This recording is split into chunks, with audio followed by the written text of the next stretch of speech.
My parents uninvited me to Thanksgiving at midnight via text. Not a call. Not an explanation. Just 14 words on a glowing screen that rewrote everything I thought I knew about my family. We know you spent $520,000 to save our house, but your sister doesn't want you at Thanksgiving.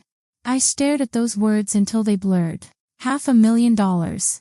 15 years of careful investing, gone. A rental property I'd poured my soul into, sold. My entire financial future, sacrificed. And apparently, none of it earned me a seat at the table. I typed one word back, noted. Then I closed the door on being their doormat. What happened next? Their perfect Thanksgiving imploded without me lifting a finger. And that was just the beginning. I'm Lisa Davidson. 34. Software industry here in Portland. My life is structured, predictable, calm, everything my family has never been. For most of my life, I didn't choose to be the responsible one. It was quietly assigned to me, the way you inherit eye color or a crooked smile. Growing up, logic didn't matter in our house. What mattered was keeping the peace. And keeping the peace always, meant protecting my younger sister Sienna from the consequences she created. Sienna was the golden child from day one. Bright, charming, magnetic in a way that made adults hand her praise she never earned. When she wanted something, she didn't ask. She expected. And my parents delivered every single time. If she messed up, they cushioned the fall. If she overspent, they covered it. If she hurt someone, they told her she was just expressive. Meanwhile, I learned to be collected, useful, dependable. The one who fixed things, broken appliances, broken budgets, broken promises. My name was always the emergency contact. Not because I wanted it, but because watching everything spiral was worse. I remember being 12 when I first understood my role. Sienna had convinced our parents she needed a specific designer backpack for school, something about fitting in, about being bullied if she didn't have it. They bought it without question, even though money was tight that month. 2 weeks later, I asked for new sneakers. Mine had holes in the soles, and my feet got soaked every time it rained. Dad looked at me with this tired expression and said, "Can you make do for a little longer? We just had an unexpected expense." I said yes. I always said yes. That backpack ended up in Sienna's closet after a month, forgotten. My sneakers lasted another 6 months, cardboard tucked inside to cover the holes. That's when I learned. Sienna got what she wanted. I got what was left over. 6 months ago, everything nearly did spiral. My parents called me in tears, voices shaking. They were months behind on mortgage payments for the riverside house they'd lived in for decades. Sienna had been borrowing money again, this time draining their retirement fund to cover impulsive purchases and half-formed business ideas. On top of that, my parents had made their own bad financial choices, hoping to solve things quietly. They were weeks from losing the house. I didn't hesitate. I liquidated investments I'd spent 15 years building. Sold a rental condo I'd renovated myself. Moved money I'd planned to use for my own future. When the dust settled, I'd wired them $520,000. No questions asked. My attorney, Jonah, insisted we put the agreement in writing. To protect everyone, he said. My parents were desperate, grateful. They signed every page without reading them, clutching my hands. "You saved us," they whispered. I remember Sienna was there that day too. She'd shown up late, hair perfectly styled, carrying a latte that probably cost more than my breakfast. She glanced at the papers, signed where Jonah pointed, then went back to scrolling through her phone. "Thanks, sis," she'd said absently. "You're literally the best." Then she left to meet friends for brunch. I sat there with our parents, watching them cry with relief, and something inside me felt hollow. Like I'd just purchased their love at market value, and somehow it still wasn't enough. For a few months, everything felt stable. Sienna went back to her usual rhythm, designer clothes, flashy social media updates, new career paths every other week. My parents brushed it off as her finding herself. The same excuse they'd used for years. I told myself it wasn't my place to intervene anymore. But there were moments. Conversations I wasn't invited to. Family photos I wasn't in.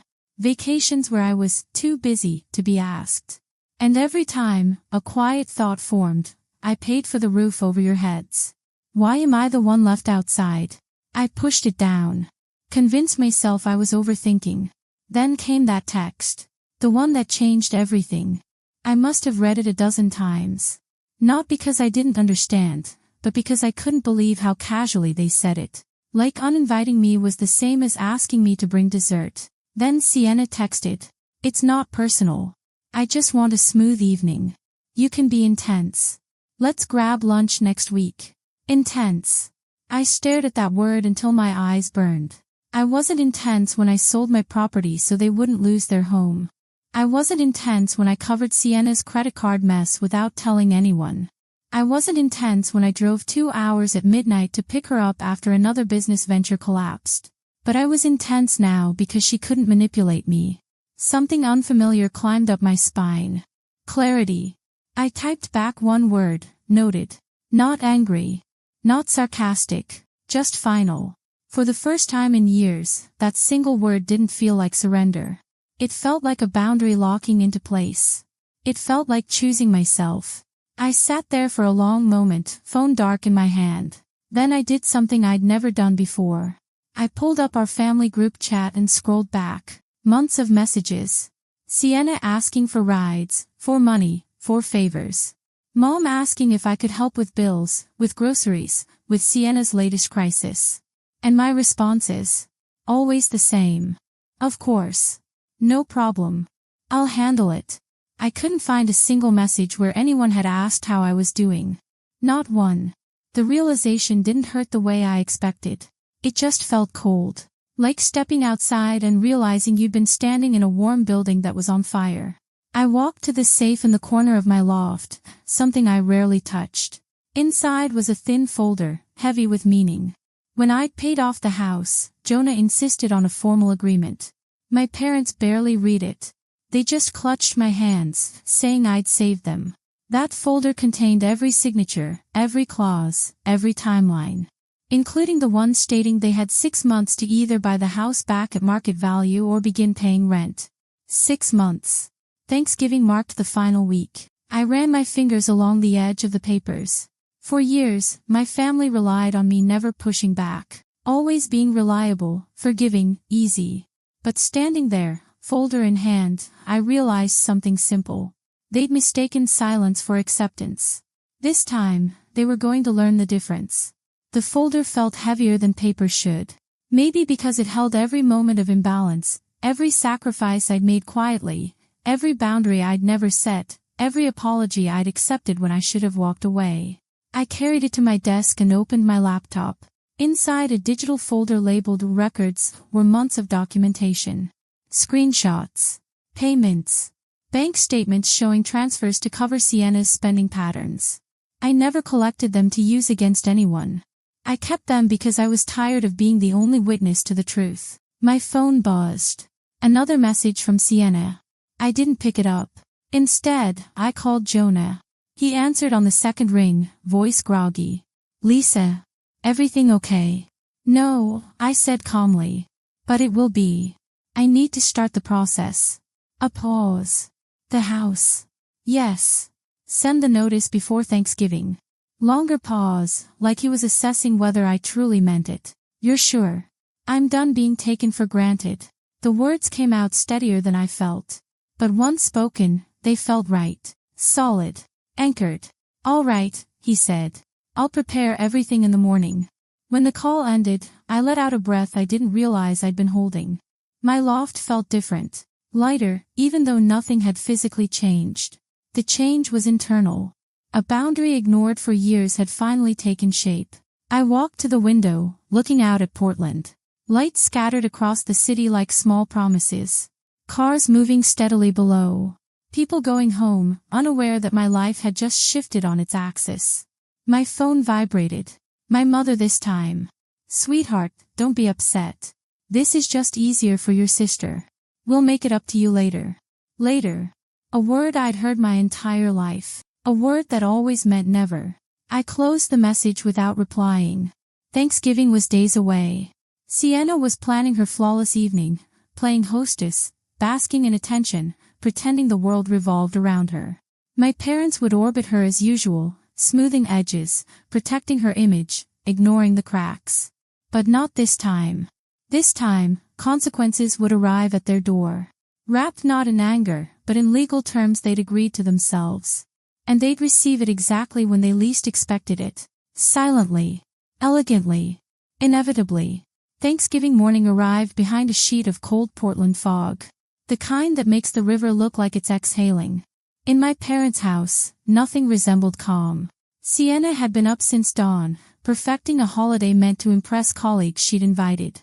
People she wanted to convince she was more successful, more stable, more accomplished than she actually was. She wore a cream dress, hair curled in soft waves. She moved through the kitchen barking instructions, fine-tuning table settings, correcting Mom's silverware placement, reminding Dad to act natural when her guests arrived. My parents fluttered around her, half exhausted, half proud, completely oblivious to what was coming. They didn't know a delivery was scheduled. Not food. Not flowers. Something else. They also didn't know I wasn't at home sulking. I was exactly where I needed to be. Someplace quiet. Someplace far enough to hear my own thoughts without the weight of their expectations crushing me. I checked the time. 11:42 a.m. Right on schedule. Sienna's colleagues began arriving. A couple from her firm. One of them her direct supervisor. They stepped inside, complimenting decor she claimed to have prepared single-handedly. She glowed, soaking in every ounce of validation. Mom whispered to a guest, almost apologetic. Our older daughter isn't coming today. She needed space. The same tone she used whenever Sienna made a mistake. Gentle. Shielding. Bending truth into something soft enough not to hurt. Then the doorbell rang. A simple sound. But it split the holiday in two. Mom, get that, Sienna said, adjusting her dress. It's probably the last dessert order. It wasn't. At the door stood a man in a plain jacket holding a sealed envelope and a flat package. I have documents for Peter and Christine Davidson, he said politely. Mom blinked, confused. Oh, that must be something we forgot to order. He placed the envelope in her hands, asked for a signature, and left. No drama. No raised voices. Just a quiet delivery of consequences. Dad moved beside her, brow furrowing when he saw the legal header. This is from Jonah. Lisa's attorney. The room fell silent. Not because anyone understood yet, but because they recognized the name. Open it, Sienna said lightly, still half smiling. Maybe it's nothing. But as the envelope tore open, her smile faltered. Inside were 3 sets of documents. A formal reminder of the agreement they'd signed. A notice about the end of the 6-month grace period. And a summary outlining every payment, every bill, every transfer used to dig them out of financial ruin. Payments that all traced back to me. Mom's hands shook as she unfolded each page. Rent, she whispered. Market value. Starting immediately. Dad skimmed the text, color draining from his face. Or we have to buy the house back. Christine, this isn't optional. We agreed to this.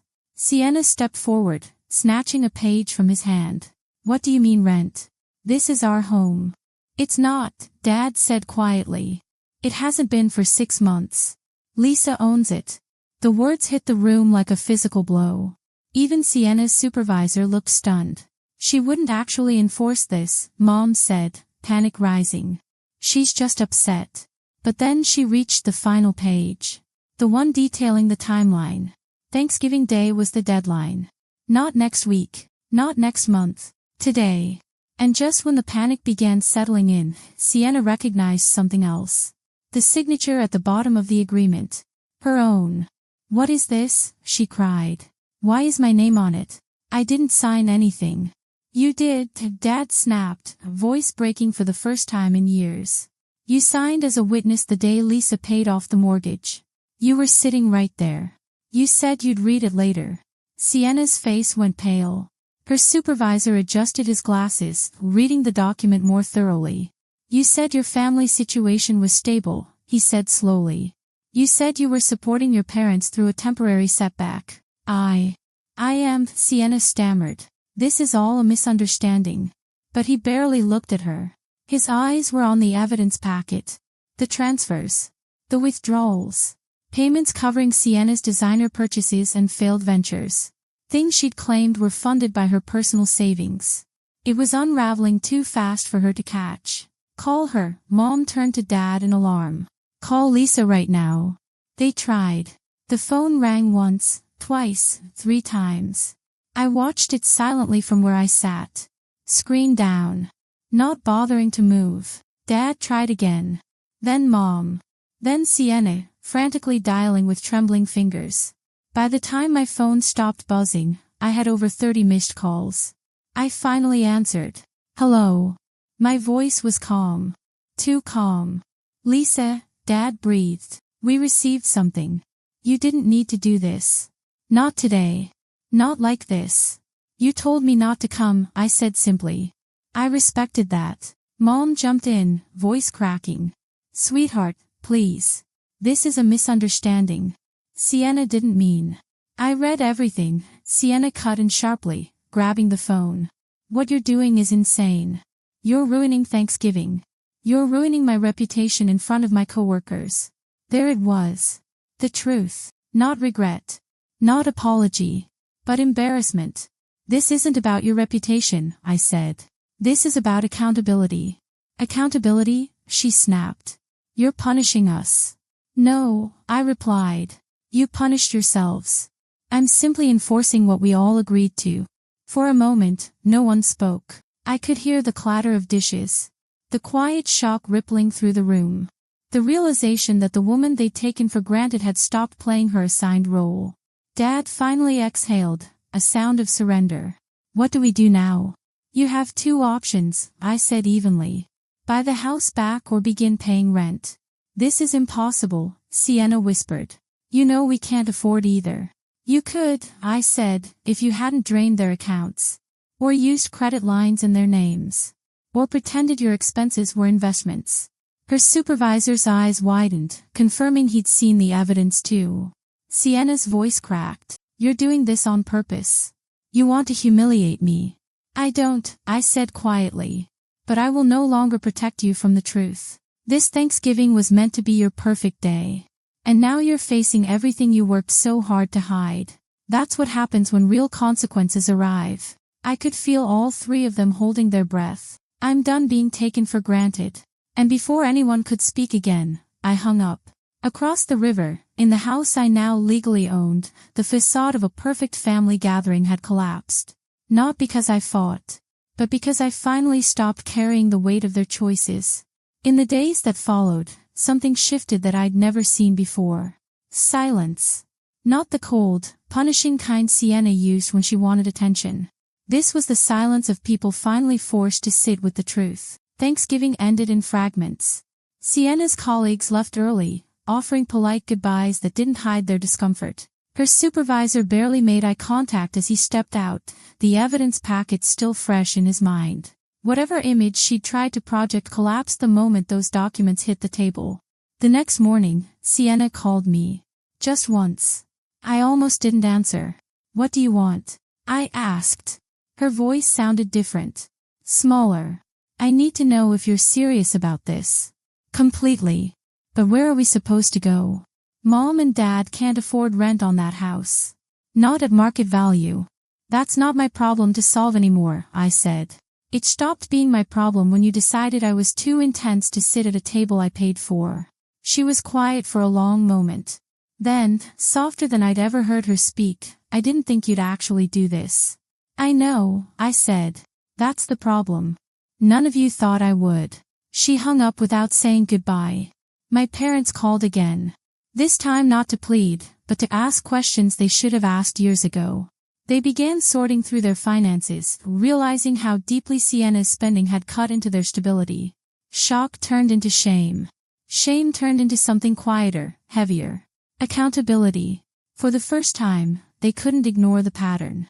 For the first time, they couldn't pretend it was all harmless. And for the first time, they didn't ask me to fix it. I took long walks through Portland during that week, breathing air that felt clearer than anything I'd inhaled in years. I wasn't angry anymore. I wasn't even relieved. What I felt was something closer to balance. Like the world had finally stopped tilting toward everyone else's needs. A week later, Dad asked for a meeting. No excuses. No guilt-tripping. Just honesty. We met at a coffee shop halfway between our places. Neutral ground. He looked older than I remembered, tired in a way that went deeper than lack of sleep. He admitted they'd been blind. That relying on me had become too easy, too comfortable. Mom apologized without framing it as love or sacrifice, simply admitting they'd failed to protect me while protecting Sienna. We taught you to be strong, Dad said, hands wrapped around his coffee cup. And then we punished you for it by making you carry everything alone.